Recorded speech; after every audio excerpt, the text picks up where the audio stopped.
Good morning, everyone. One of the saints of today is Saint Blaise, and you would relate to Saint Blaise as being that person on whose day we celebrate the blessing of throats. Saint Blaise himself obviously had an influence in the area of people who had throat illnesses and so forth. So we have blessing of throats today, and you're all welcome to do that. It's the day in which sometimes you might actually find a priest will tie two candles together like that, and when you go for a blessing, we'll put them against your throat for a blessing. So you can do that if you want to go to church this morning, and I'm not sure Father will do it, but often it is done.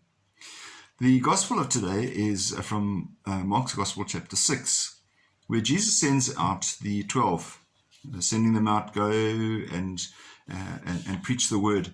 And he said, go and stay with people in their homes. Don't take anything with you. Don't take any food.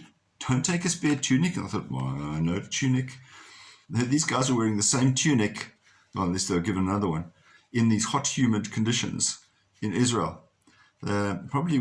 People would have smelt them coming, let alone seen them coming. So it's a bit unkind. But interesting how Jesus said, don't take anything with you. Depend on the people to whom you're ministering.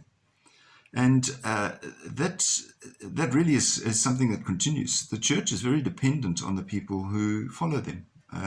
We even have that in our modern church, where we ask for people to contribute financially and in many other ways, and physically in helping, and being involved, being active members of the community, of the congregation. So the example or the message that Jesus is saying is, there are people who need to give and there are people who need to take. And in this particular time, when we find interest rates going up and all sorts of other expenses going up, we need to be mindful of the fact that the church, the parish, has taken a big knock during COVID as well, as I'm sure we all have.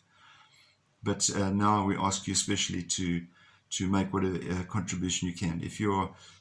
We've always said, if you can't get back to church, then at least please remember to do an online payment or whatever. But we'd rather see you at Mass.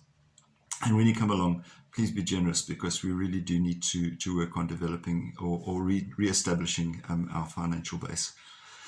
Sorry to talk about money, but it's a necessity these days. You keep safe, and we'll see you again. God bless. Bye-bye.